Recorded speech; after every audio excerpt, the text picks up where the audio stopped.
So, good morning. Starting our first lecture here with Professor Niklas Werner Weins. My name is Luana. I hold a bachelor degree in education from USP, and I am currently pursuing a master degree in sociology at Unicamp. Today, I will intermediate this first lecture. So, good morning once again, everyone. Continuing the program of the International Seminar on Environmental Studies, we now have the pleasure of opening our lecture series with the theme Sustainability in Brazil-China Relations and Nature-Based Solutions. This session opens an essential space for dialogue among researchers and institutions engaged in reflecting on environmental cooperation, climate change, and sustainable strategies for our shared future between Brazil and China. We are very pleased to welcome Professor Niklas Werner Weins, Assistant Professor at the Department of International Studies at Xi'an Jiaotong, Liverpool University in China. Professor Niklas holds a PhD in Environmental and Society from Unicamp and was a FAPESP Research Fellow at the Environmental Policy Group of Wageningen University in Netherlands. His research focuses on the political economy and environmental issues, particularly biodiversity, conservation, and climate change, as well as China's relations with the Global South, throughout bilateral and multilateral institutions.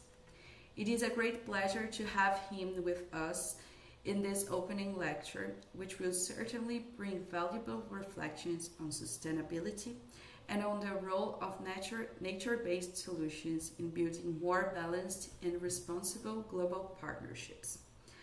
Professor Niklas, thank you very much for accepting our invitation. Welcome. Now the word is yours. Thank you very much, Luana, for this introduction.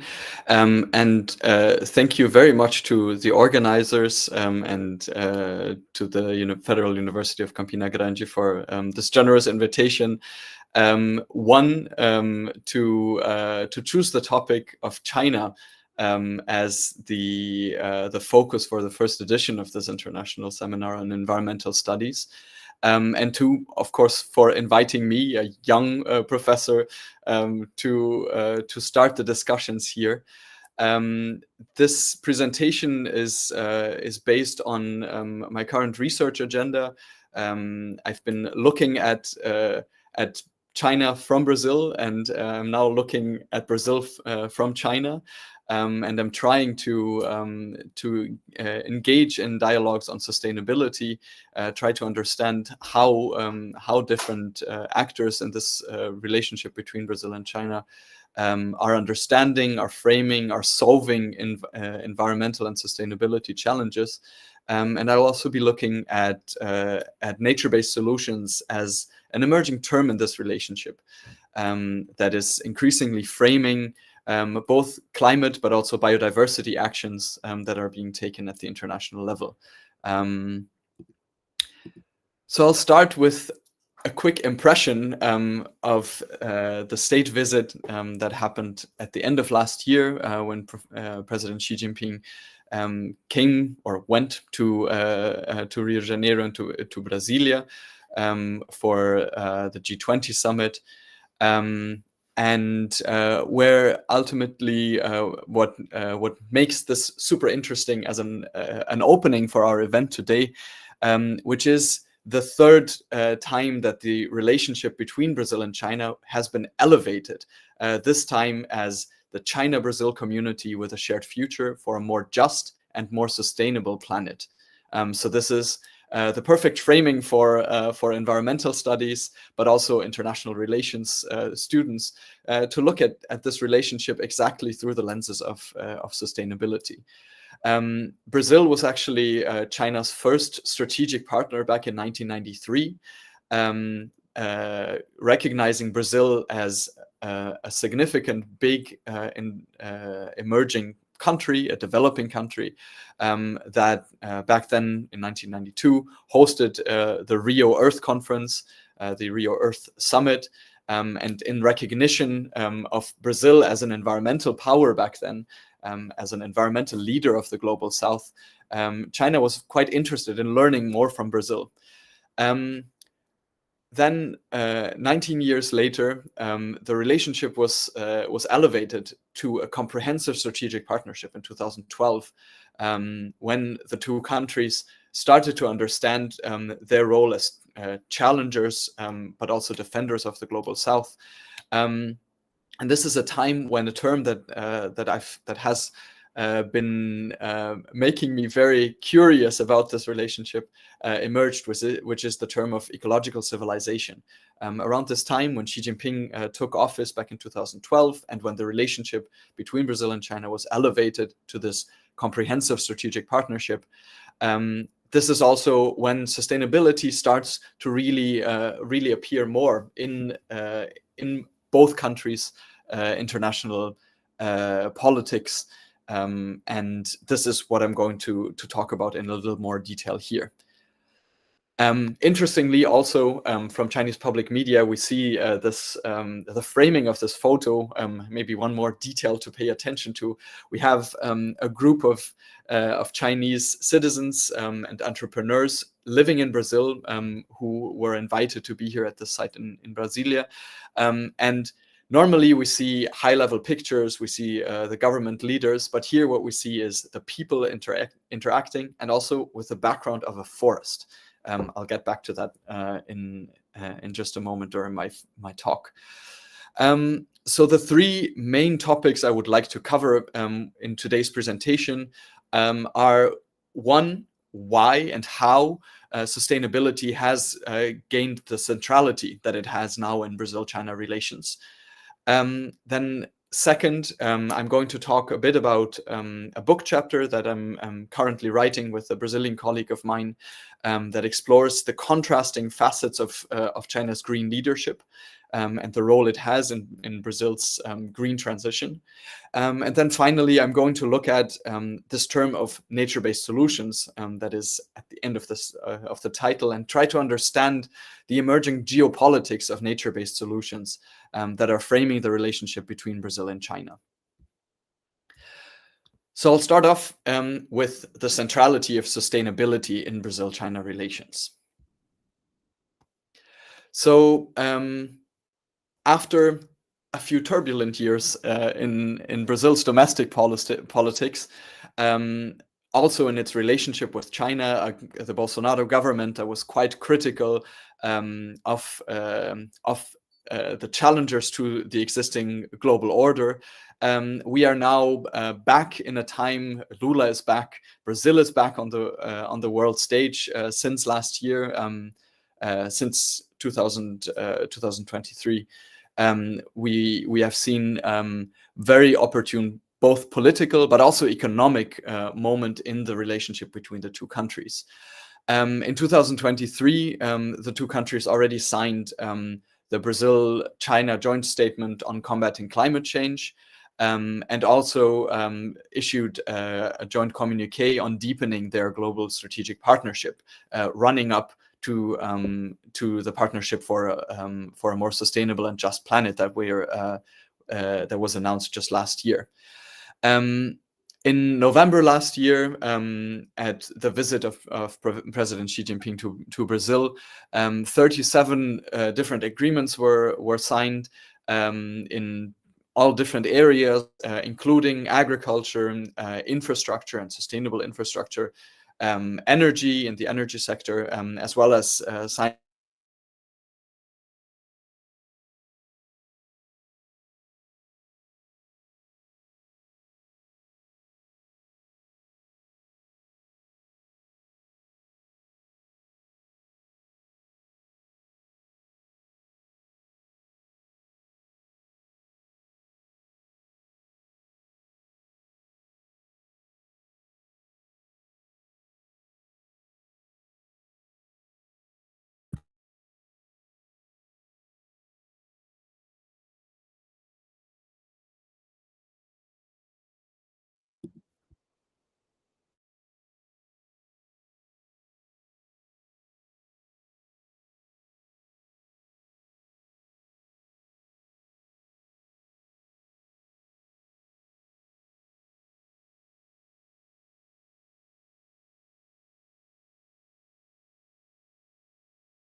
Hey everyone, Professor Niklas had a problem with his transmission. He'll be back as soon as possible. Just a second, we are waiting for his connection to be back.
I'm still not seeing you, but I suppose you can hear me well and you can see my presentation as well. No. Yes, okay. I'm not seeing it here, but okay. Okay. I'm back.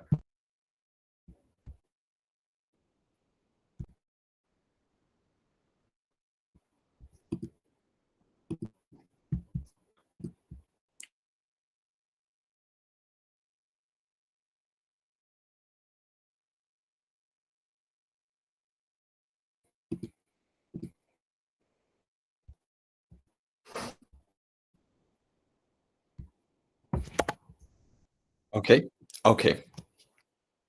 All right. I think I stopped at the scientific and technological partnerships, right? Okay.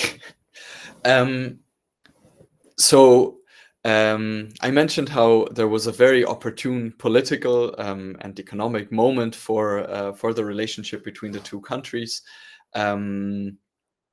We've had on a diplomatic level lots of MOUs, memorandums of understanding, joint communiques happening at the diplomatic level, and this even led some observers to look into the possibility of Brazil eventually even joining the Belt and Road Initiative, the new Silk Road that is China's flagship international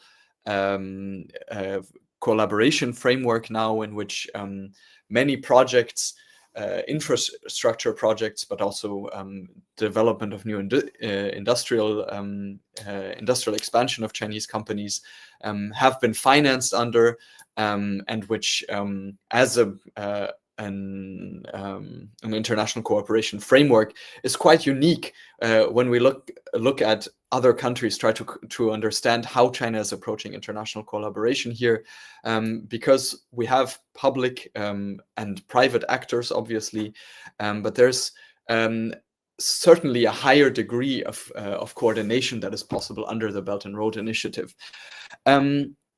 Geopolitically, this turned out to be quite complicated.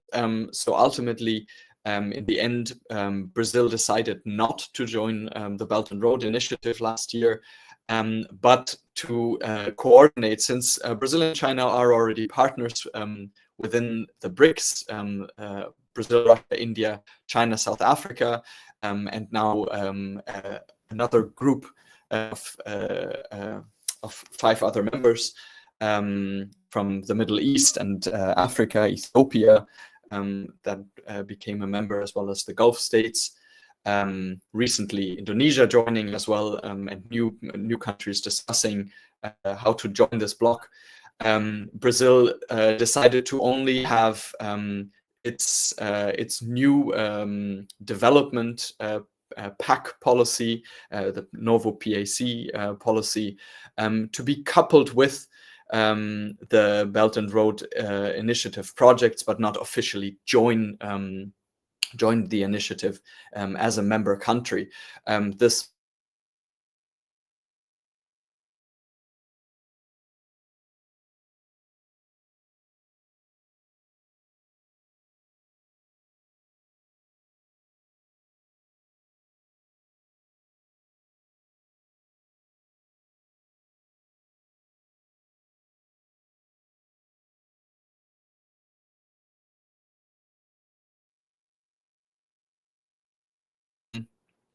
So with this policy coordination, industrial policy coordination, and green growth becoming a bigger topic, we also saw an economic momentum with historical trade figures. Brazilian exports, the Brazil-China trade volume reached over $150 billion with Brazilian exports reaching more than $100 billion last year.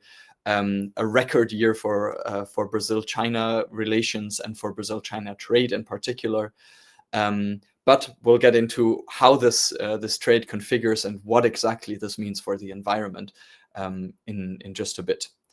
If we go back into the history of the relationship between Brazil-China when looking at the environment, the earliest that I found in my research that really goes into material and technical cooperation on the environment, looking at and comparing it with other Latin American countries, we see that 2005 is probably the year we have a first proper environmental agreement between Brazil and China, when the Ministry of Agriculture from Brazil and the Environmental Protection Agency of China, EPA, agreed in an MOU on the exchange of information on policy and technology, and then also identify forest management, water quality, and marine environment as priority areas for technical cooperation between the two countries. At this point, China had only an Environmental Protection Bureau, so there was no Ministry of the Environment yet, also showing how environmental issues were not on top of the political and organizational agenda of China yet. If we look over into the rest of the region, Chile made its first memorandum of understanding with China in its free trade agreement with a clause on environmental protection. Costa Rica later in first agreement in 2005 between the Brazilian Ministry of Agriculture and the Chinese Environmental Protection Agency was kind of a first technical type of cooperation with explicit environmental contents. So forest management, water quality, and the marine environment were major points of agreements. We can see here that the balance between Brazil and China as environmental powers is actually still in favor of Brazil. So Brazil as a country with quite advanced environmental protection policies, nascent also in this era, with broad democratic participation, and China wanting to learn from and with Brazil, and actually having taken up lots of the knowledge that environmental policies in China now reflect in its collaboration, among others, with Brazil.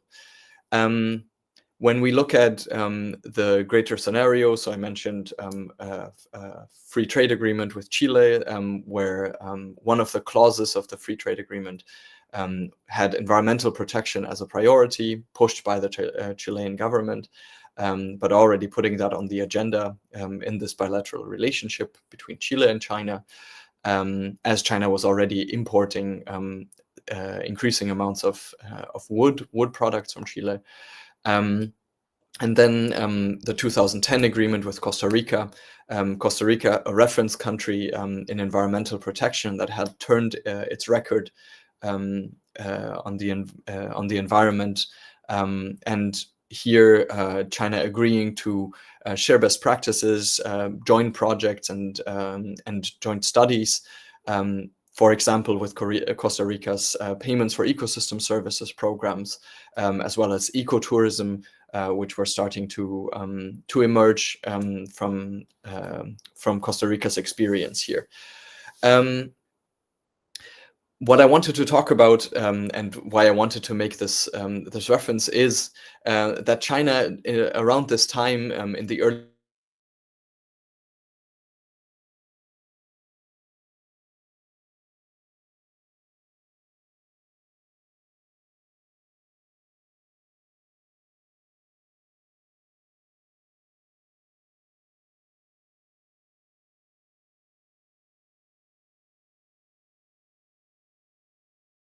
President Lula here in the 2005 agreement, there started to be a conversation. Corto. Okay. Very sorry for these connection issues. This normally does not happen.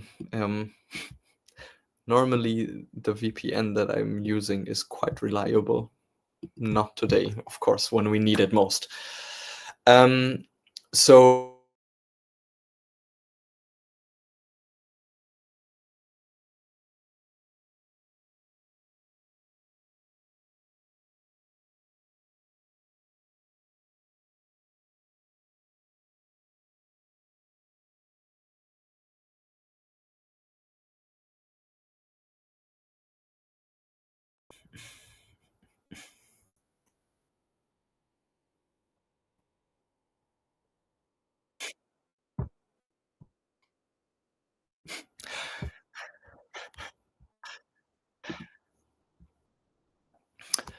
okay.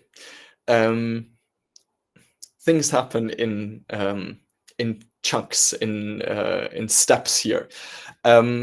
Similar to these discussions around ecological civilizations that were emerging as China was starting to see increasing extreme weather events, droughts in the northern region around the Yellow River, and increasing storm and flood events in the south around the Yangtze River and its coast of the South China Sea, and the party leadership started to take up a discussion that had been coming in from the Soviet Union on ecological civilization. These ideas around socialist countries putting into practice their visions for alternative development models within Chinese socialism. There had been discussions around how to develop the model after the Maoist era, the opening up to the West, the 改革开放 period, where China's development model heavily turned towards industrialization and international trade, eventually even starting to be a member of the World Trade Organization, allowing entrepreneurs to be part of the Communist Party. But the contradictions that were emerging here started to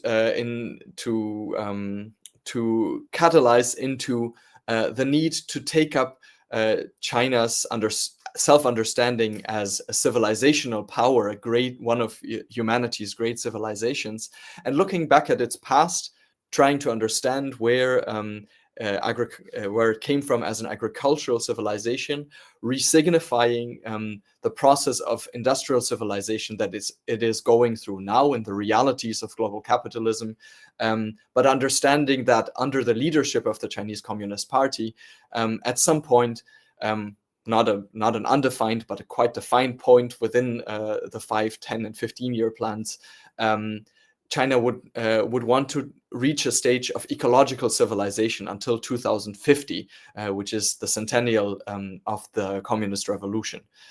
So we see kind of 3 stages of China eradicating extreme poverty that was in the 5-year plans until 2020. There is a long discussion going on around the eradication of poverty, how China communicates this with its fellow global South countries, how much this reaching this threshold of development is actually overcoming already several development challenges.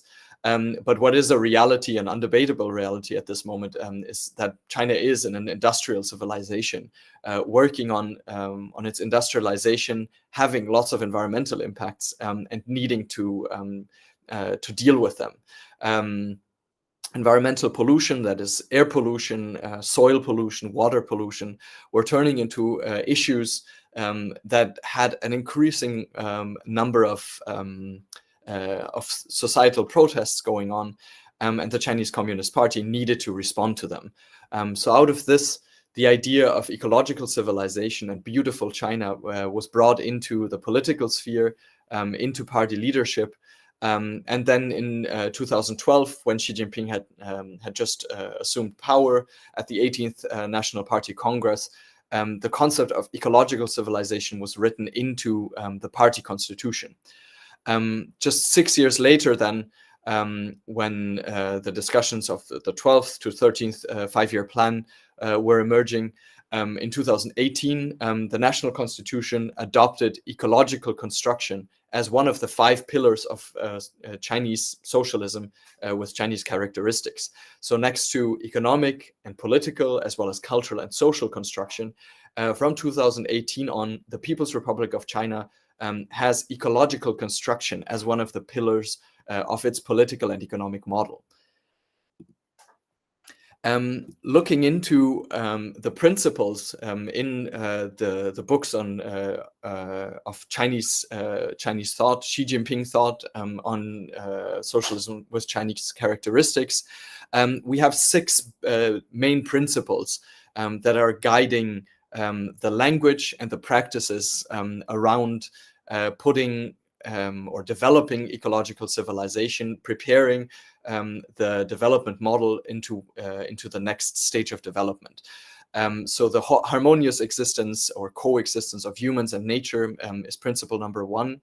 Then the famous discourse, those of you who study China and environmental issues will have heard of the 绿水青山就是金山银山 doctrine, or the Liangshan doctrine, which is the 2 mountains discourse. Basically saying that all lucid waters and lush mountains are invaluable assets.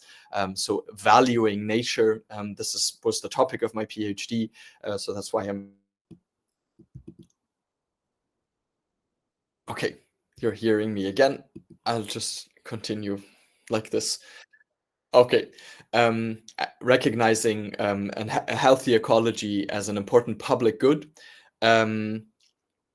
Then the community of life, the recognition of mountains, rivers, forests, farmlands, lakes, and grasslands, to be governed comprehensively and in a long-term perspective. So always having the construction of what will become an ecological civilization. This is closely linked to a discourse that is also taking shape in Chinese international cooperation and international relations. That is the Renlei Ming and Gongtongti. So the unity or the community of a shared future for humanity. Then also concerning environmental law, the 5th principle states that the strictest regulations and laws should be applied to protecting the environment. So the whole overhaul of environmental regulations that happened in 2017, at the end of 2017, concentrating and elevating the Ministry of Environment and Ecology and the Ministry of Natural Resource Management into highly centralizing political bodies that have judicial powers that show the importance of this 5th principle actually not being just empty words, but really putting environmental concerns at center stage. Also implementing a system that one of the Chinese participants, my PhD student Wei Quan, Chen Wei Quan, is doing his PhD thesis on, which is river, forest, and grassland chiefs. So making party members personally responsible for the quality of the environmental quality of ecosystems that they are assigned to. When the environmental quality goes down, these officials will lose their position in the party. If they manage to improve the quality of an ecosystem they are responsible for, they can get promoted to higher ranks within the province, or even get transferred to other provinces. So this is in terms of laws, regulations, and also political accountability towards the environment.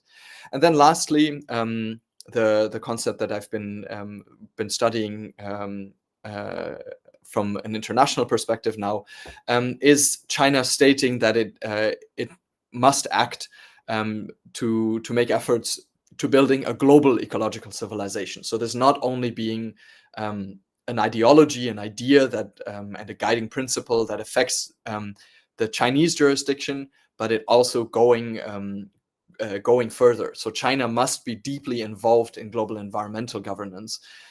We've seen that with the Rio Conventions, where China has played a more proactive role, the Paris Agreement, later hosting the Convention on Desertification, where it showed its advances it had been making over the past decades in the combat of desertification, and then also with the hosting of the COP of the Convention on Biological Diversity, COP15, which was supposed to happen in Kunming in Yunnan, basically the Chinese Amazon, the same idea that President Lula had with proposing COP30 in the Amazon in Belém. President Xi had with hosting the biodiversity COP in Kunming. Unfortunately, the pandemic threw over those plans, but the involvement that China has had in the Biodiversity Convention of the United Nations has since been very strong under this logic and language of ecological civilization. So with that, we have China's environmental goals under the umbrella of ecological civilization. And now if you deal with China in anything in response to Chinese environmental politics, you will have heard of the goals of lowering carbon intensity until 2025. So China is still a developing country, an emerging economy that needs to grow, still needs to grow as there continues to be poverty in the country. There's no absolute poverty anymore, but regions of the country like Guizhou or Gansu still struggle with economic development. Then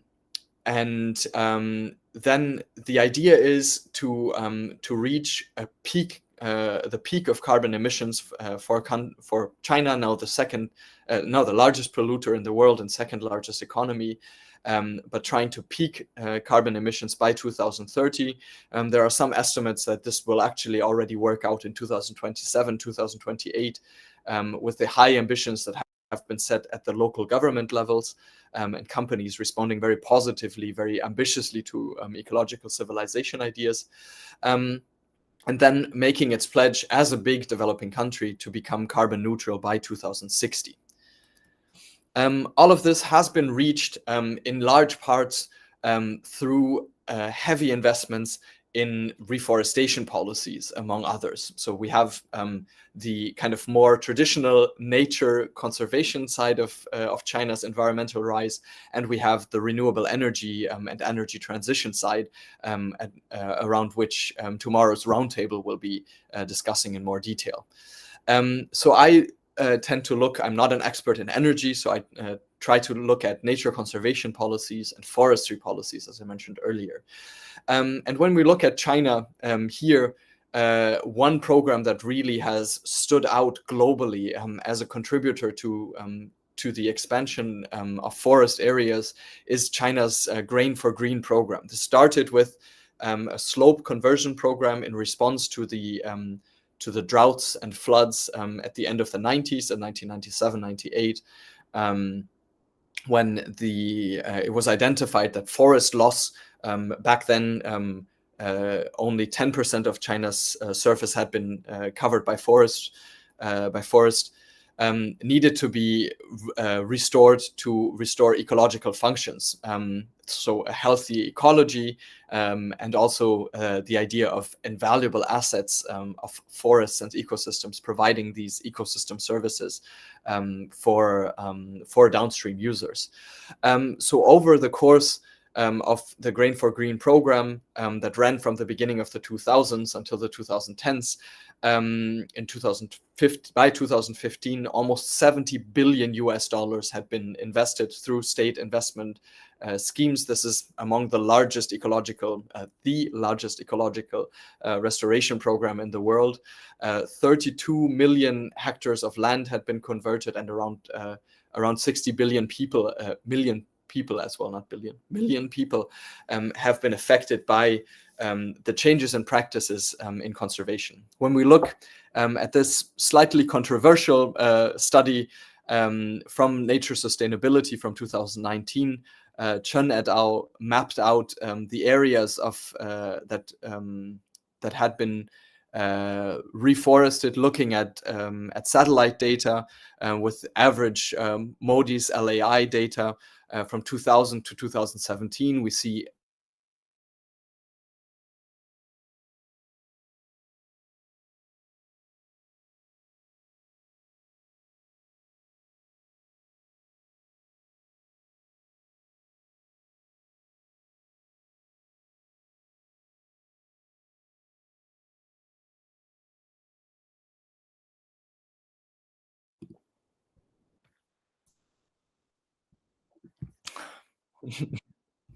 okay. Okay. So these forest gains that have happened since the beginning of the 2000s. The study was highly debated, cited a lot in Nature Sustainability for its metrics, for using a definition of forest that also includes agriculturally used forests, which gets into a debate that I'm going to touch on just a bit more in a moment. But basically the idea that China, the biggest polluter in the world, was also the biggest contributor to greening the planet and reestablishing forests was kind of a contradiction that, especially in Western media and Western scientific journals, was sparking a lot of controversy. A controversy that we love as environmental scientists in particular, because they can be very technical, but ultimately conservation is not only a technical question, but also a cultural question, a question of definition of political aims and gains, as well as understanding which kind of science underpins the definitions of what a forest really is and what it's for. Another important factor in understanding why sustainability gained such an important role, an increasing role in Brazil-China relations, is the two countries' alignment in multilateral climate politics. So we've had, despite the years of negationist governments in Brasilia, in Brazil's capital, trying to slow down progress on both the implementation of environmental politics, climate policies, and the integration with biodiversity policies at the global level.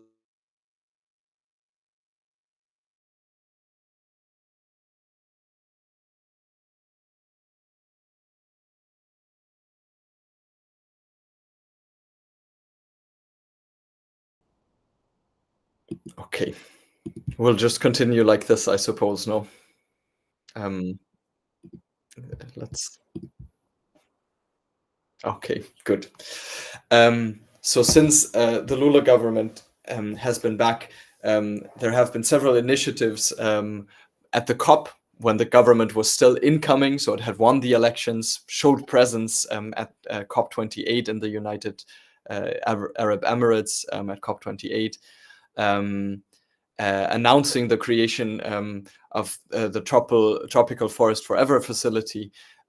Later on became a key environmental talking point among not only BRICS members, but several other tropical countries, tropical forest countries like Congo, Ghana, and Indonesia, who were very interested in forming an alliance. They had been talking at the climate COPs, at the biodiversity COPs already, about their need to coordinate policies, and now this TFFF, the Tropical Forest Forever facility, is being developed by 12 countries that envision different roles in this platform, and by this have started to create an environment in which Global South countries can at least start to discuss conservation on their own terms. Sustainability, obviously, is also an issue of market access. Sustainability rules for timber exports, for example, just to pick on one here, have been extremely high since for the last 2 or 3 years, since the European Union, in a kind of unprecedented move, has started to talk about deforestation-free supply chains and imposing restrictions. Two big timber exporting countries like Indonesia and Brazil, who are struggling to run behind. China, as well as Indonesia and Malaysia, have been quite vocal about the unilateral kind of neo-colonial approach that the European Union has been taking in regulating this area, and absolutely not approaching the topic from a south-south kind of perspective, where there are prior consultation with stakeholders, wide consultation with stakeholders. So the TFFF promises to be quite an important space for Brazil and China, as well as fellow tropical forest countries, to debate about these issues and start to see how these regulations in other spaces, especially the European Union now, are going to affect their trade and their need for compliance, as the push, which is from an environmentalist perspective probably a very positive factor, also brought about lots of challenges on how to put this into practice, on aligning the criteria for what counts as forest, what counts as deforestation, what is the baseline year for this deforestation. So lots of these questions that have made sustainability debates in Brazil-China relations an emerging issue. And then obviously also green cooperation is becoming a soft power issue. And this is the next part of the presentation I'm going to talk about. Chinese investments in renewable energy and in initiatives around sustainable agribusiness that have been surging have been quite consistent on the agenda, despite climate skeptic administrations, not only in Brazil, where China, as a provider of environmental technology, but also as a demander for commodities, has shown a certain durability of green topics on the agenda, despite political alignments. There is one study by APCO from last year that estimated that 72% of Chinese investments already, that is 1.7 billion US dollars, are linked to renewable energy and sustainability projects. So a huge number, 2/3, are in some way linked. Of course, this is a very high estimate. That is a number that needs to be discussed and looked at more critically. But just to see how this can be framed from a very much China as an upholder of the green agenda, the transformation agenda in Latin America. And then the idea of multipolarity, multipolar diplomacy, where China has also been upholding, for example, its engagement in the Paris Agreement, called for multilateral institutions to continue despite the US, Canada signing off from these agreements, and calling, together with the support of countries from Latin America, among other regions, for new collective quantified goals for climate finance, meaning that not only the formal contributions that are being measured in the current international system as we have it should be counted, but also counting contributions like the investments that China is making through the Belt and Road Initiative, not only in Latin America, but all over the place, that are contributing to the green transition and could be counted in a new accounting mechanism for climate finance that is currently not in place and being blocked by industrialized countries, as they want to insist on socializing China into financing climate solutions through the existing institutions, which has aroused critiques from developing countries, obviously. So what interests me here, and why I'm bringing in this into the conversation, is China as kind of a new norm maker. China is helping countries of the region, helping Brazil in advancing its green transition, is starting to create new fora, is starting to create standards and new ideas around green issues, around sustainable development, and is starting to become a counterweight, an emerging counterweight, a counter of existing environmental standards that becomes quite interesting because it offers alternatives for emerging economies, but also ways for us to understand and question what sustainability actually means. So this gets into the more skeptical, controversial parts of the discussion around China and the environment, which is based on a book chapter that I'm currently writing, that is currently under review, actually, for a book for Cambridge University Press, that is organized by Professor Sun Yixien from the University of Bath, that discusses exactly China's green soft power, China as an emerging leader in the sustainability field, and then the contradictions that come up with it. Just to give you a little spoiler on what the chapter is mostly about, we compare João Kumaru, who is my co-author's specialty of energy transition, with the area that I'm looking into, which is agricultural transition. And what we're seeing, China's role in this field, especially in the agricultural sector, has been more of an ambiguous one. In agriculture, we see that China has been relatively slow. It's reputationally already quite exposed to environmental critiques. So we often hear China as an emerging meat consumer. So Chinese middle classes demanding more meat, imported meat from Brazil, but also animal feed for growing pig populations, chicken populations here in China that are fed on Brazilian imported soy, that is genetically modified soy, and that is a cheap importing factor that Chinese soy production can simply not provide. So Brazil, as a source of cheap animal feed, as well as affordable meat, is still kind of an important or the most important factor when we talk about the green agenda here. There is so China's food security logic. China's food security is among its top priorities. We have, especially during the pandemic, we have all noticed how important it is to prepare for unforeseen events.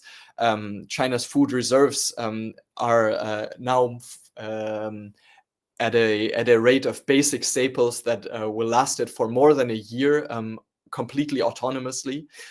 So the food stocks that are being saved are priority number one in the agricultural sector, and environmental concerns are actually not the main motivation behind implementing new environmental regulations. So there have been deforestation-free pilots, so trying to rid the soy and the meat supply chains, as well as wood, coffee, sugarcane, and corn from deforestation. COFCO, the state-owned Zhongliang company, has just shipped its first deforestation-free certified shipping of soy last year. There is a program that is being coordinated by IMAFLOR, the Brazilian Institute of Conservation, that has tried to put monitoring, deforestation monitoring initiatives on track. So this Boi na Linha is beef on track, to try to help monitoring of deforestation and to guarantee that certification programs can make sure that that meat is not exported from properties that have been deforested after 2020, so after the Bolsonaro or after the Bolsonaro government was still in office. And also pilots of green passports, of giving meat a green passport or a green stamp by the Global Environmental Institute, a Beijing-based policy and research institute that has tried to implement subnational standards with the state of Mato Grosso here. But then there's also another facet where kind of more ideologically motivated, politically motivated cooperation is taking place, which is on the smallholder farming front.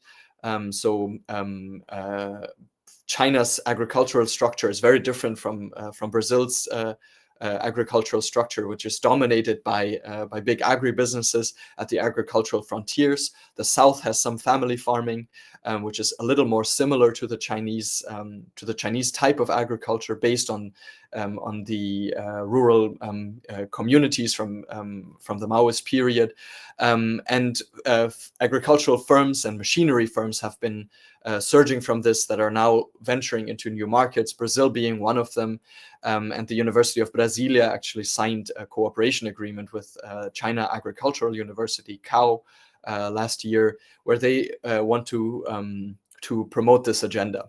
But then again, there is more of a tension between these corporate food security logic that is orienting agricultural cooperation between the two countries, that it persists. And reforms are shallow, kind of tentative, based on pilot projects. And the exchange here is happening discursively at COSPAN, at the China-Brazil high-level coordination that just gained 2 years ago a council on climate change and the environment, where policies between the two countries should be coordinated more. But also civil society starting to reach out, conservation organizations from Brazil in particular, but also Chinese NGOs that are concerned with the environment, starting to dialogue with China on the issue. On the energy transition side, at least as we argue in the chapter, there is a completely different picture. We have a very fast, very visible transformation that is happening. We have hard infrastructure-led greening happening in Brazil. China has been a pivotal actor for Brazil's energy transition. 45% of the FDI in the electricity sector already go into the energy sector. As I mentioned earlier, 72% of projects are now linked in some way to sustainability, most of which goes to the energy sector.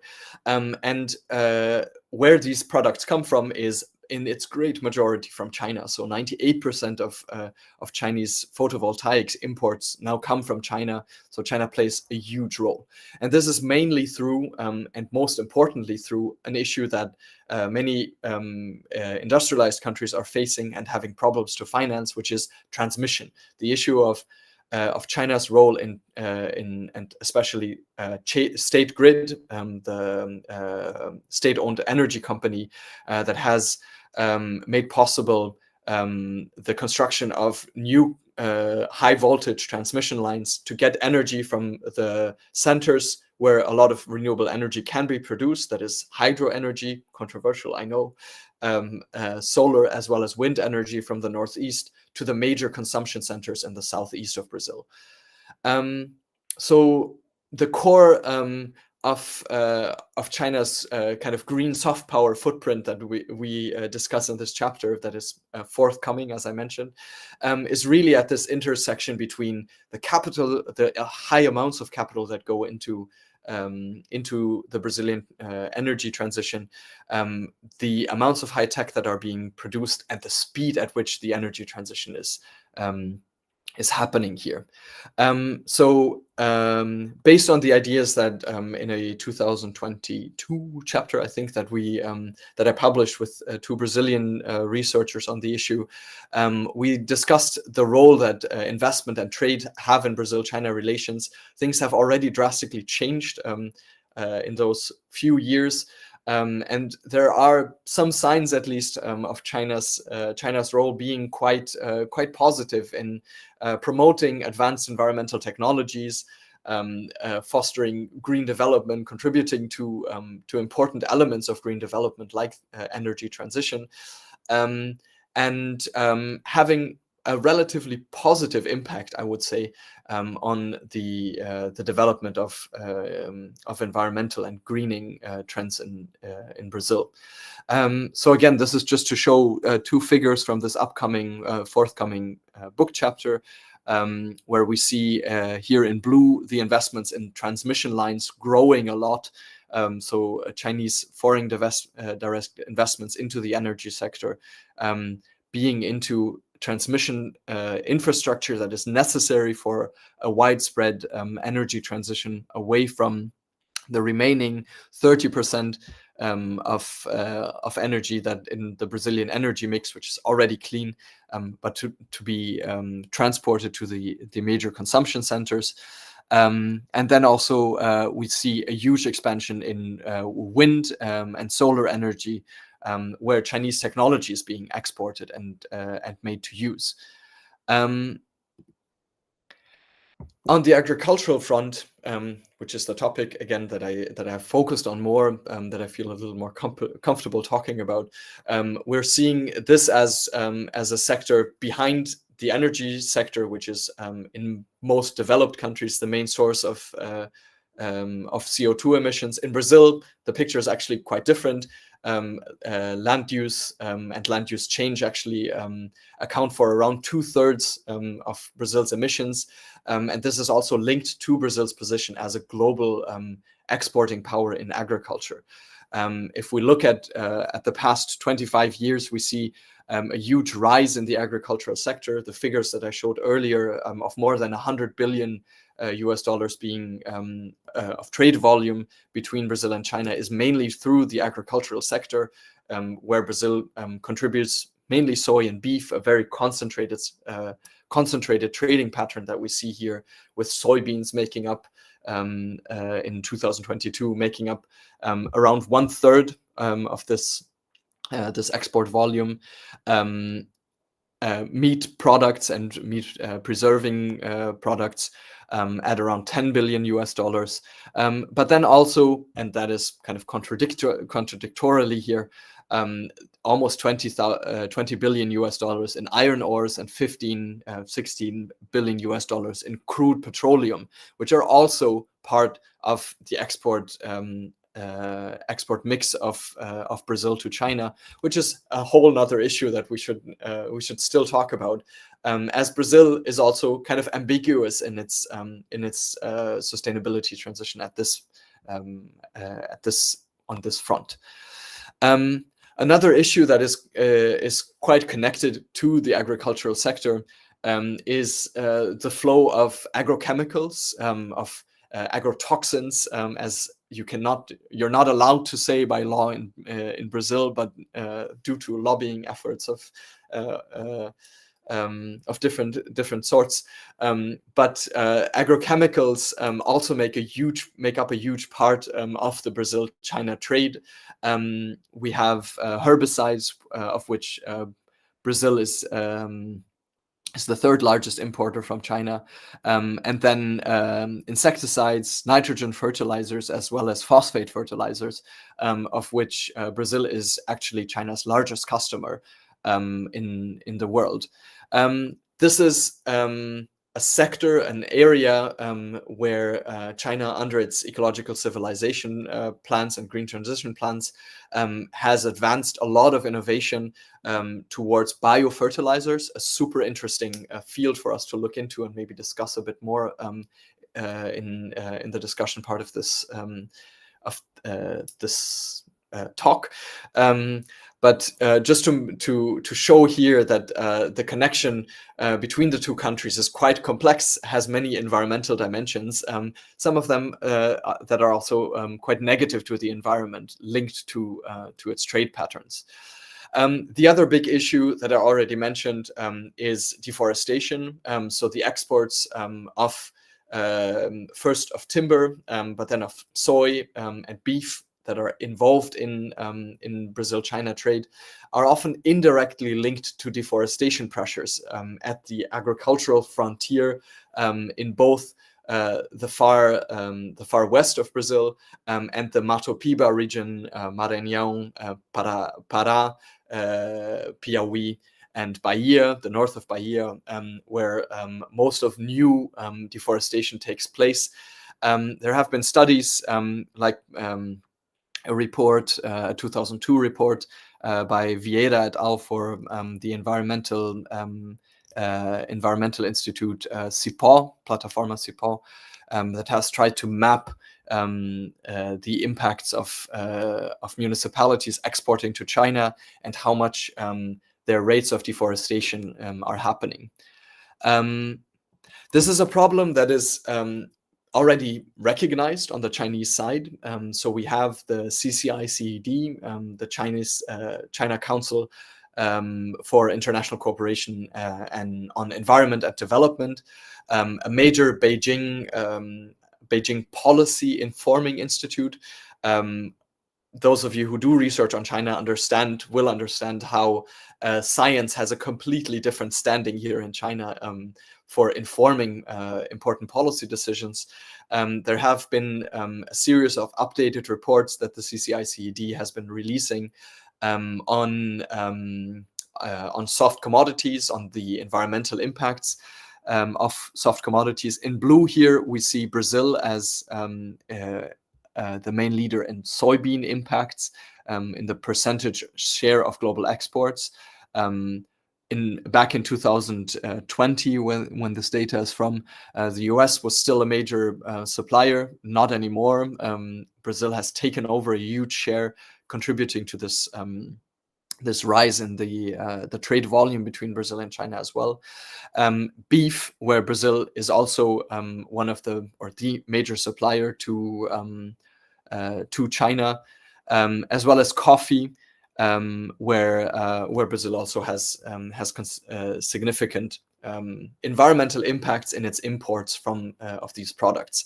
The report specifically mentions the consistencies or the demands to be in line with ecological civilization. China needs to address these soft commodity value chains in order to advance its credibility and also to honor its commitment to the sixth principle of the fifth pillar of ecological civilization, which is its contribution to building a global ecological civilization. The first steps that were taken just last year was China's major grain importing company, COFCO, delivering its first deforestation-free certified shipping of 1.5 million tons of soy from the North Brazilian state of Pará to China, to Shanghai.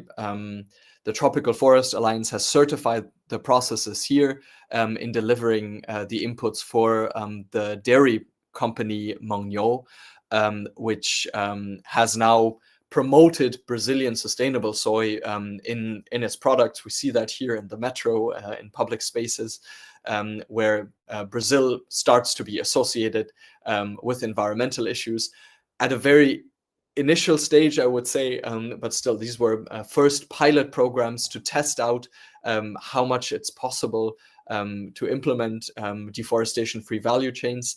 I've heard that there are quite some issues with the costs of this compliance. So Chinese companies are worried about the premium, the additional costs that Chinese consumers are willing to pay for these products.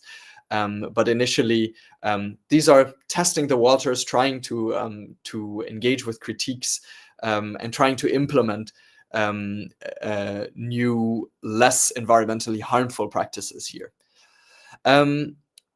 So I'm going to skip to another kind of interesting example, a pilot project developed between the Mato Grosso Meat Institute, IMAC, and the Global Environmental Institute, the Beijing Global Environmental Institute that I've mentioned earlier, as they have identified in studies that they have been interacting with for the tendency towards safer foods in China. So there is a market, there are McKinsey studies also, so kind of more private actor market studies on the tendencies of demand here in China, for people's willingness to pay these premiums for climate-friendly products.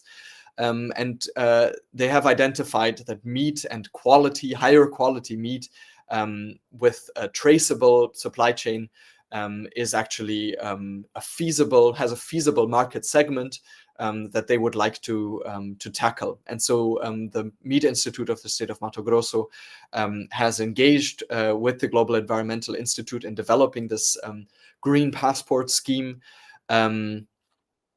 Overall, there has been quite a limited uptake of ecological certification in China. A lot of the times what he identifies in his work, and this is his book, Certifying China, on the rise and limits of transnational sustainability governance in emerging economies, he identified that a lack of industry involvement actually has been a huge issue in companies not identifying the potentials for addressing their negative environmental consequences. In this book, for those of you who are interested in these issues, I highly recommend you to look into it, as he looked at 3 different products. We see here on the cover tea, seafood, and palm oil, where he has conducted a very interesting political economy study on the concentration of the market situation for these 3 products, and then the domestic regulatory structure in complying with regulations. So this is also in response to the findings of the CCICD study, where palm oil, beef, and soy have been identified as areas, political priority areas, to implement new pilots and science-based policy experiments involving companies in cleaning their supply chains. So with that, I'm going to get to going away from these more economic issues and going into the final section of my talk today, which is about nature-based solutions and the geopolitics that China, as an emerging environmental actor, is engaging with. So ecological civilization, the ecological civilization discourse, for those of you who are not familiar with it, you are not alone. Ecological civilization is a term that is quite specific to China's environmental policies, and not so many actors have actually engaged with it on global platforms. Maybe the Biodiversity COP15 was the first big platform where it got global attention. But beyond that, ecological civilization has not so much gained global traction. And what we've identified with my co-author, Anna Zhu from the University of Wageningen, that Luana did a great job at pronouncing these strange Dutch names. We have actually identified that China has been increasingly lowering its use of ecological civilization in international debates and going more towards trying to speak more universal terms. And one of the most interesting ones that we could see here is nature-based solutions. So this idea of nature or using natural functions as solutions to problems, to climate, biodiversity, and pollution problems. The International Union on the Conservation of Nature, the IUCN, actually defined a global standard for NBS as all actions that protect, sustainably manage, and restore natural or modified ecosystems that address societal challenges effectively and adaptively, simultaneously providing human well-being and biodiversity benefits.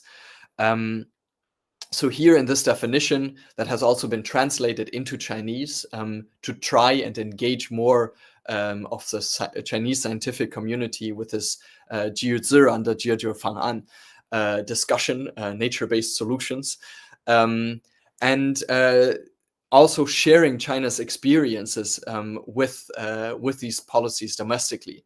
So mangrove restoration projects, for example, for the protection of coastlines for storms, to support fish stocks and mangrove wildlife have been one of them, especially in the tropical zones of China. These have been quite popular. Then the implementation of urban greening, so urban parks to reduce heat islands, to improve mental health. Professor Do Yuhan, my colleague from our School of Science, will be talking about cultural ecosystem services and mental and landscape well-being tomorrow. So you will hear more about that in the next keynote. And also the experiences with restoration of degraded land, both for the capture of carbon, so for the working of China's carbon market, which already is the biggest in the world, has been for the past 3 years, in the restoration of soil fertility to counter soil pollution issues, but also in the fight of desertification, which especially the Beijing metropolitan area has been fighting with a lot, and nature-based solutions have been implemented there since the 1970s already, not under this term, but they are starting to be rebranded and repackaged as successful nature-based solutions projects here. Also, green infrastructure like wetlands for water purification instead of green infrastructure have been promoted as inexpensive forms of solving problems in other global south countries. In its climate cooperation with Africa within the FOCAC cooperation, green infrastructure has also been a buzzword that we hear and read about a lot when it comes to Chinese investments in infrastructure that have previously often been linked to negative environmental impacts, and that are not trying to respond as positively as possible to the challenges by implementing nature-based solutions of all kinds. In an article that we published in the journal Global Environmental Change, Anna, who is the first author here, Professor Anna Lake-Ju, as well as Juliet Liu, Tyler Harland, Jin Qian, and Fabiana Barbie from the University of São Paulo, we've been mapping how China has been rising in this nature-based solutions space. So we see in terms of scientific publications, China took over the US as the major publisher on this term back in 2021 already. Other countries that are engaging in these debates, the UK, Italy, Spain, and Germany, have been publishing a lot, have had huge funding lines of their national science, respective national science organizations, as well as NGOs that have been promoting the concepts. But actually China now, since 2021, has been taking ahead here. And we have, I'm going to go into more detail here, but we have identified 3 main ways in which China has been engaging on nature-based solutions here in triangular cooperation agreements, so that is with countries from the global north, then in multi or bilateral cooperation mechanisms, as well as in the greening of its infrastructure investments, especially in the global south. This idea of nature-based solutions was promoted quite massively at the 2019 Climate Action Summit in New York, when world leaders got together and promoted the idea of nature-based solutions as the best shot we have at solving the climate crisis. A few months later, in the Xinjingbao, the new Beijing Review, there was an interview with a leading expert on nature-based solutions, who then called for the term Chinese style or 中式 nature-based solutions, the nature-based solutions with Chinese characteristics, if you wish, that would be more appropriate to the Chinese context and to the discourse of ecological civilization. So what does that mean? The idea that we've been discussing, my co-author Anna Zhu, who was my supervisor before, who has engaged me in these debates, has pointed in her work towards a big difference in how we see the nature-culture divide and how we structure debates around what nature is among this kind of dichotomy or very strong contrast between protectionism versus interventionism.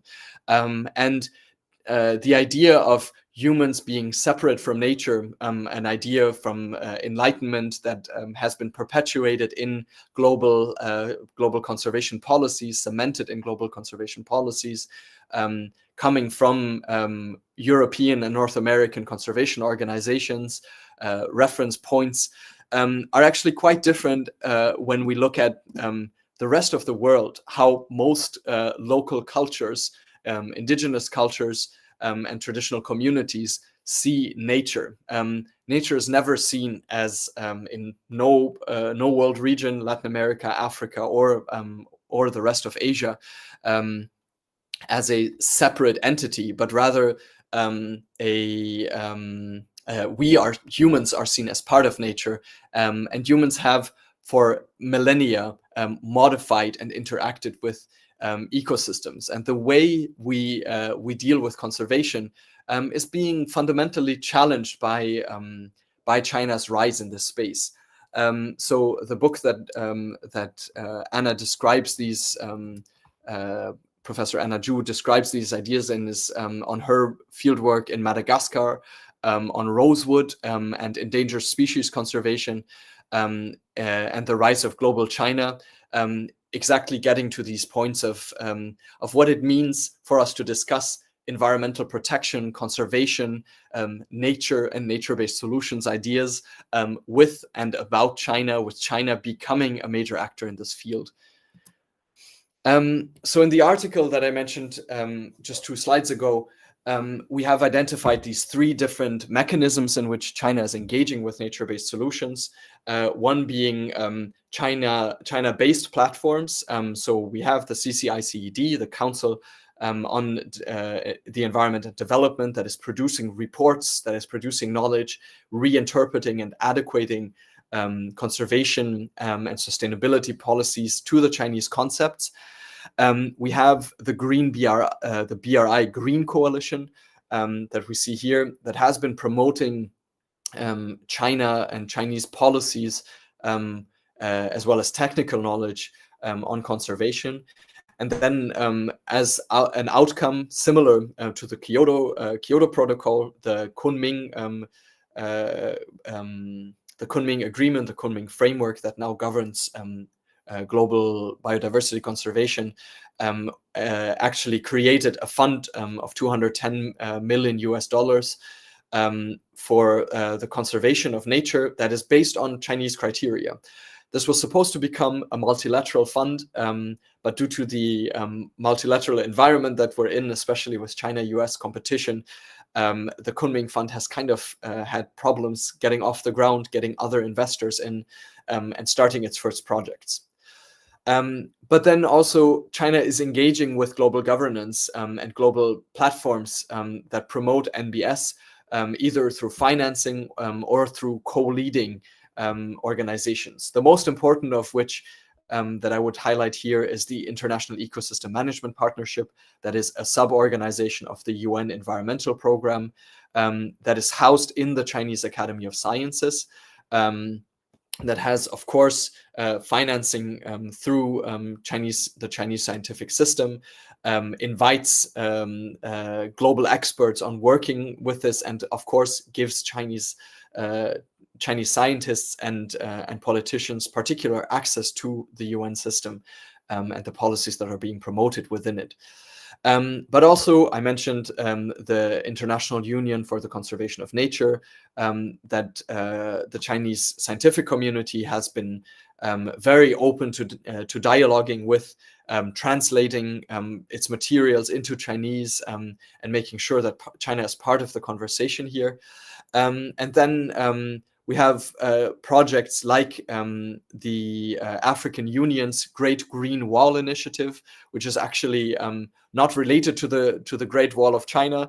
It's an anti-desertification campaign in the Sahel zone, so in the northern part of Africa, in the beginning of sub-Saharan Africa, in which countries like Nigeria, Ethiopia, Senegal, where my colleague Anna Ju has done her fieldwork, are engaging with China on the combat of desertification, and where we see first African scientists and conservation professionals actually being trained at the Xinjiang Institute of Geography and Desertification, which studies the phenomena, have generated lots of scientific knowledge, and that is now being shared in this cooperation project through science, but also finance of the different national initiatives of the Great Green Wall Project in Africa.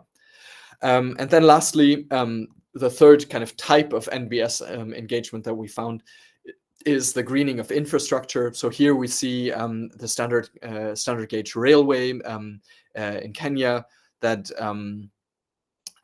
where China has consulted with its practice on infrastructure construction. And for those of you who have been to China, you will know the high-speed trains are all built on these kinds of bridges, of pillars, to facilitate not only the issues with the underlying land, but also to help with nature conservation. And this is a technique that we can actually see in Chinese invested railway cooperation projects.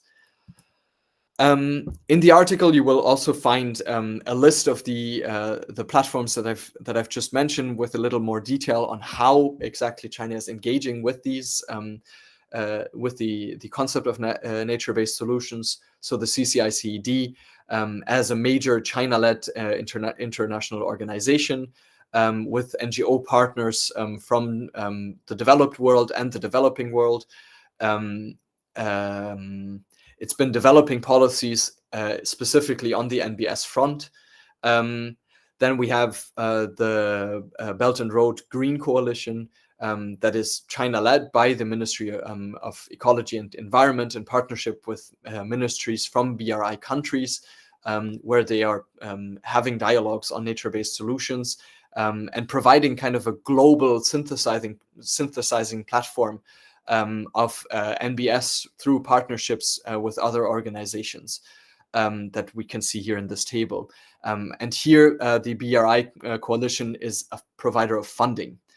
Then we have the Institute of Climate Change and Sustainable Development at Tsinghua University that has been pushing for research agendas around nature-based solutions, again, with a different mindset here towards how conservation and nature should be seen. And then the Kunming Biodiversity Platform, or Kunming Biodiversity Fund, which was launched in 2023 following the 2022 Kunming Montreal COP on biodiversity. The Global Development Initiative, we now have the Global Governance Initiative as well, where I suppose these terms would also appear, that have not provided specific funding in terms of nature-based solutions yet, but that are very likely in getting active here. And then the China Aid Fund. China is becoming an increasingly important donor to the developing world, particularly in Asia and Africa, as well as the Pacific island nations. And here, through the provision of loans that formerly were distributed to the Ministry of Commerce, we see norms, techniques, and discussion agendas on nature-based solutions being diffused by China. In the interest of time, I'm going to skip a little bit ahead to what probably interests many of you, and for us to see what is coming up in the upcoming COP. We're only 3 weeks away from COP 30 happening in Belém. Since the last COP 29 in Baku, where there was a conversation started on Brazil launching its what is now called the Green Way, the Brazilian Green Way, where there are different land restoration initiatives that the Brazilian government is trying to join in a similar initiative as the Chinese government has done under its Grain for Green project. A very interesting one, because this project calls for international funders. The Japanese JICA, the European Union's development agencies are already in the conversation as funders for these land restoration projects of under or unused farmlands that can be converted into reconverted into ecosystems. That the government, the Brazilian government, is aiming at 40 million hectares of restored pastures, degraded pasture lands, that would contribute to greening its trade pattern and contributing to global greening trends. The other topic I've already mentioned in a few on the sidelines here is China's upholding of the UN, the United Nations, as a central pillar of the international system, and providing central funding. China has been on the environmental sphere, more of a what we used to refer to in geopolitics as Tao Guang Yang Hui, that is waiting for your time to shine, and now becoming a more responsible stakeholder in global UN institutions.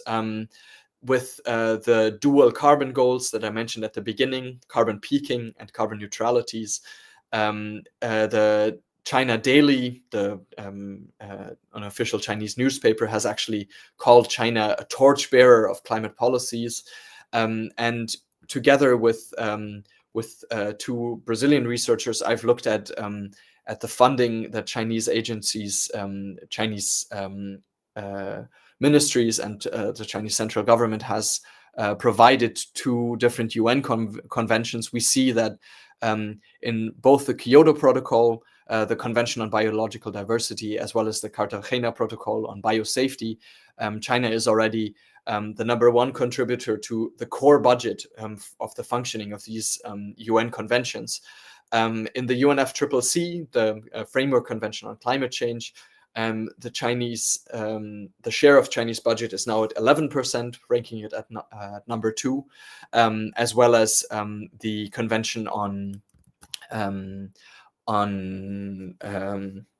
desertification and the land conversion, where it also ranks #2 with 13% of the contributions of its budget. This is also unpublished data up to date. So we try to map out where and when China started to take on a more proactive leadership role, and this is actually in the year that it takes on ecological civilization into the national constitution, following again these 6 principles of ecological civilization, where its contribution to building a global ecological civilization is enshrined in the national constitution of the People's Republic. On the finance side, in global environmental politics, this is always probably the most contentious issue. We also see more collaboration between Brazil and China. So financing sustainable development is often a huge problem for developing and emerging economies. The Asian Infrastructure Investment Bank, AIIB, which is a China-led institution, has just recently, at the end of last year, signed cooperation agreements with the Brazilian National Development Bank, BNDES, for financing specifically renewable energies, logistics, and sustainable urban mobility projects in Brazil at a price tag of $250 million. There has also been a collaboration between China Development Bank and BNDES, the main Brazilian development bank, for a 10-year loan of $800 million in infrastructure and industrial projects. So this is also where renewable energy and transition infrastructures come in. And then a number of memorandums of understanding and strategic partnership agreements that are being molded in the Brazil-China cooperation space, also on financing the green transition. And then lastly, coming to an end here, I hope you have not fallen asleep yet. We also have an engaging or an increasing engagement of civil society actors from both China and Brazil taking place. So just in June this year, the WWF and the Institute of Research for the Amazon, IPAM, with the help of a China-based consultancy, Belaterra, have been organizing what they called a China mission of Brazilian NGOs to pair NGOs that are working on similar topics and trying to, as you can read here, if you can read Chinese, or underneath here, if you can read English, promoting China-Brazil scientific research on climate and nature, bringing NGOs from different fields, these different fields together, and trying to understand, for example, how they can develop standards for monitoring deforestation, defining sustainability criteria, and defining certification schemes, which cooperations from both countries can use. One thing before I close that I still want to highlight and want to point to is the overall awareness of China's green ambitions. I think is starting to reach a wider audience. But overall, the awareness of China's ecological civilization in Latin America is still very basic, I would say. We have, I have been talking to a professor from Universidad Javeriana in Colombia, Camilo de Felipe Villa, who has been conducting research on different Latin American press outlets. He comes from a media studies perspective and has been interested in studying how Latin American media is reporting about China's green ambitions, and there are very few mentions in Spanish language and Portuguese language media on this topic. So here we have, for example, a mention of ecological civilization together with the Green European Deal of the European Union, as well as South Korea and the United States Green New Deal, among a number of initiatives. But overall, what we're seeing is that Latin America, as Professor de Felipe Villa writes here, is not speaking the language of ecological civilization and sustainable development yet.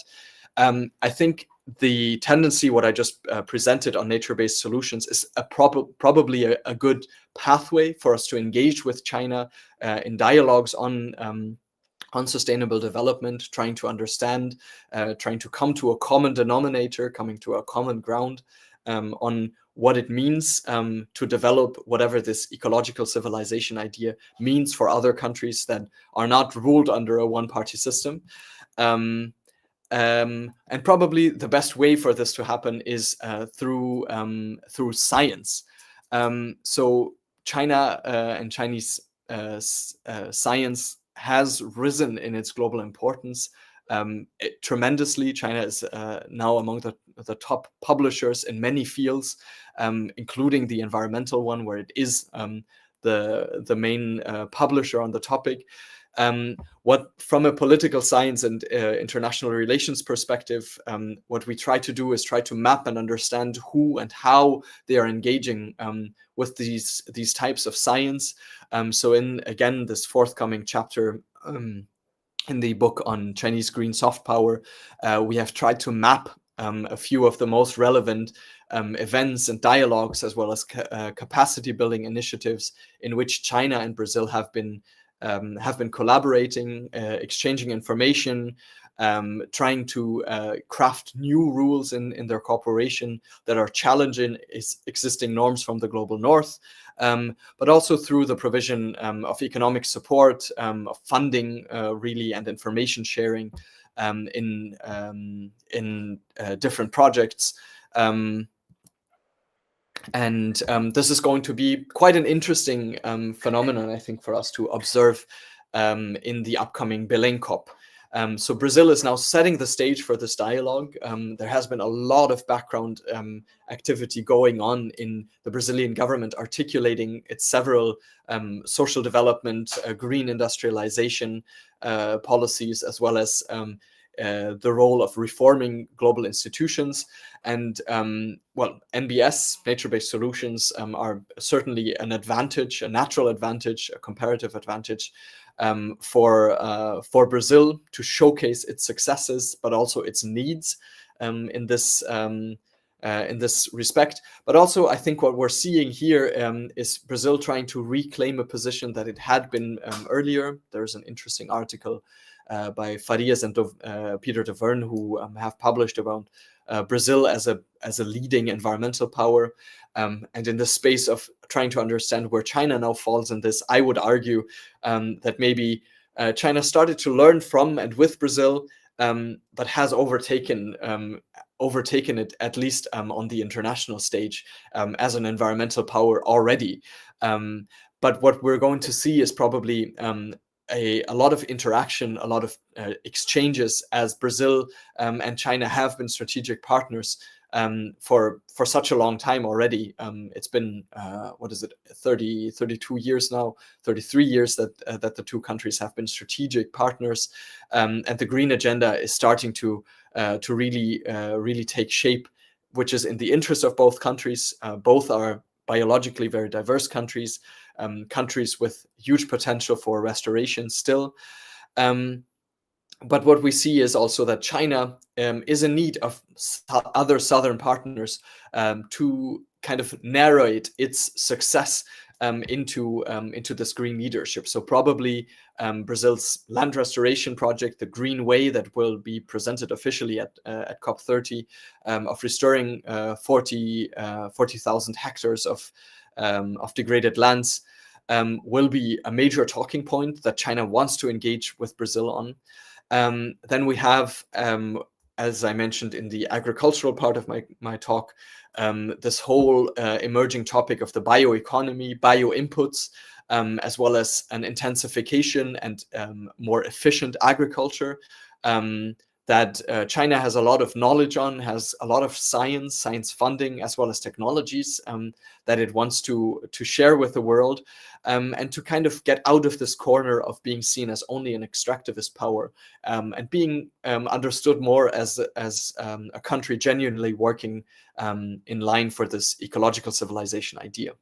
So NBS, nature-based solutions, are really at the intersection here, at a very interesting intersection for us to discuss from the PPG environmental management and environmental engineering, where we talk about green industrial strategy, green manufacturing between the two countries, about machinery, the exchange of material goods that will help in the green transition, monitoring the advances of this scientific partnership on the China-Brazil Earth observation satellite project, as well as this whole discussion that I hinted at with green credit lines, certification. All of these can be co-designed between Brazil and China, rather than one of the two countries, again, being better than, or only a reference for.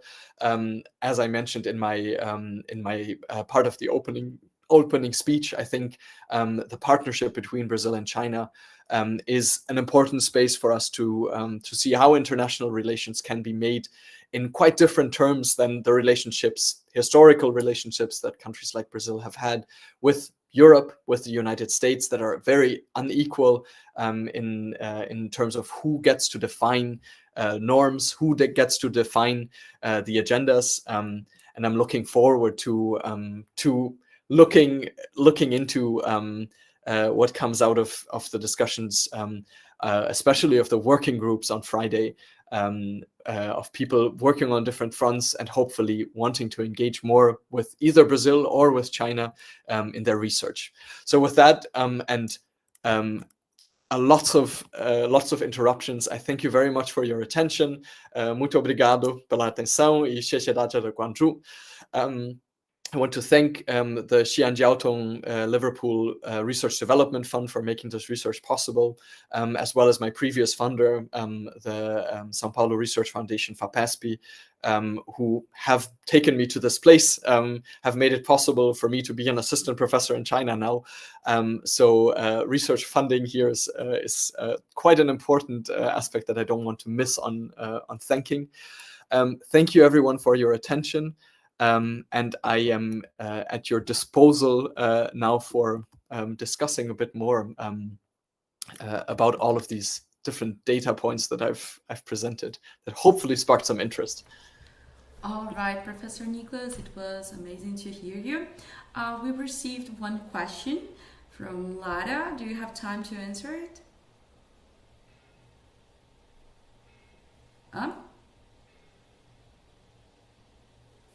It's here.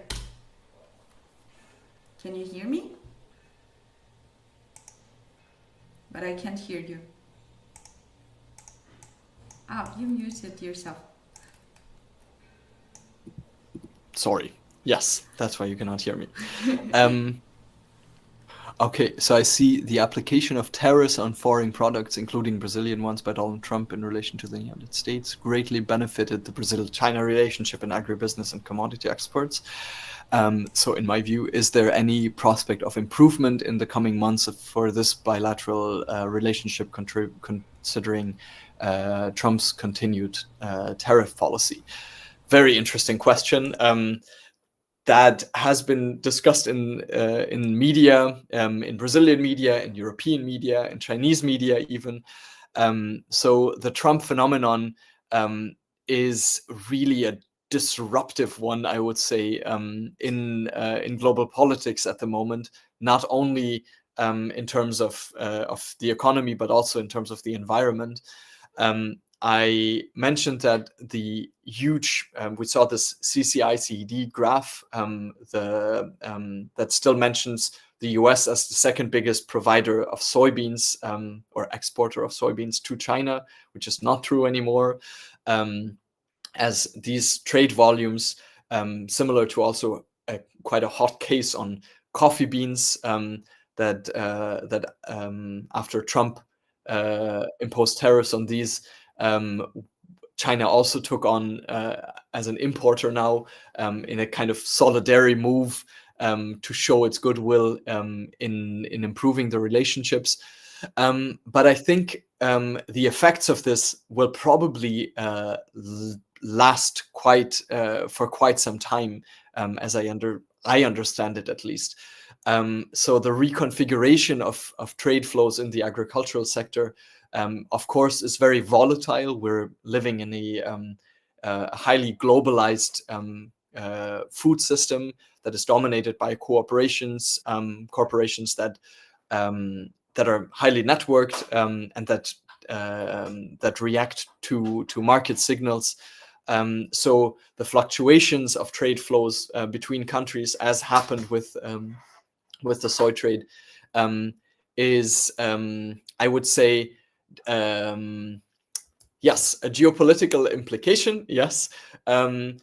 I don't know if it necessarily contributed to the overall improvement of the relationship between Brazil and China, if that is what you're hinting at, or if this will continuously or for a longer term sour the relationship between Brazil and the US.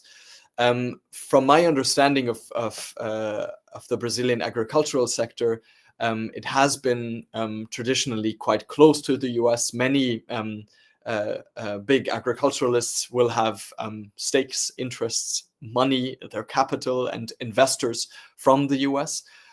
So it might be that some of these trade shares will go back after the phenomenon Trump disappears, but also looking at how the Trump revolution has been taking place, I think it's not going to go back to what it was before.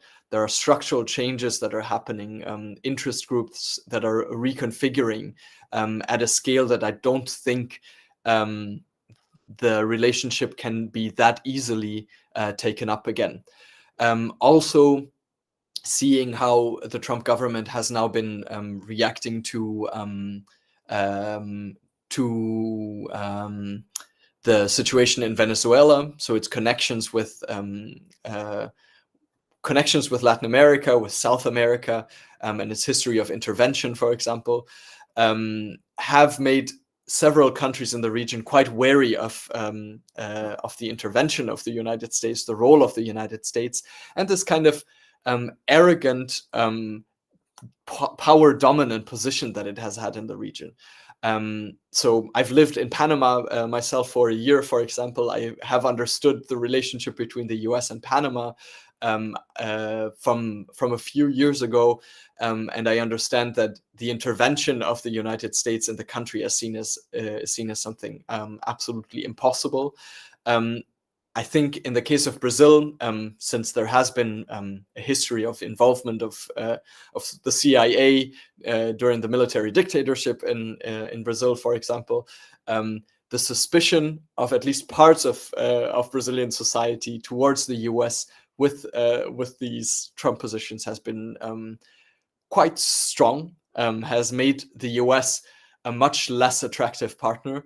And there have been interesting recent publications. I think in the Americas Quarterly, for example, I have this article open just next to our tab here by Margaret Myers, who has looked at China's new playbook for Latin America. And what she argues, and which I think I would agree with, is that the Trump government's bad behavior towards its traditional allies and trading partners has actually just accelerated a trend that has been going on for many years now of China becoming the most important trading partner. It is the most important trading partner for most South American nations already. In Central America, the balance is shifting. China is becoming more and more important, Central America and the Caribbean. And I think what I would think is that with China's increased engagement, investment engagement, trade engagement, but also political and cultural engagement in Brazil, it is unlikely that we would see a return to the state it was before. I think Trump really represents a break in relations with Brazil, and China has greatly benefited from taking up this vacuum, I would say, or this kind of shock stage in which Brazilian elites that previously depended very much on the US are now in. All right, so perfect, Professor Niklas. We have no more. Oh, wait, sorry, I forgot to turn on my camera. We have no more questions, just a comment from Amanda. She said, brilliant talk, Professor Weins. Very enlightening on China's role in sustainability and its partnership with Brazil. Do you have plans to return to Brazil for a presidential lecture soon? Thank you very much, Amanda. I hope so. I will be back in Brazil, hopefully in January and or February. So we can talk about that if you like. Of course, I always want to go back to Brazil. But well, currently my research plans, at least until the end of next year, are to try and develop more my understanding of China's views on Brazil, on the sustainability agenda, and I would maybe after that I would be very open to coming back I'm also interested in understanding a bit more on how on the energy side China has been viewed, has China's role has been changing. I only kind of talked about the energy transition very on top, and I know you have ongoing research on this, so I'm dying to hear about it on Friday in the working groups. Okay, perfect. So that's all for right now. So later we'll have another lecture with Professor. Sorry, who will be the next one?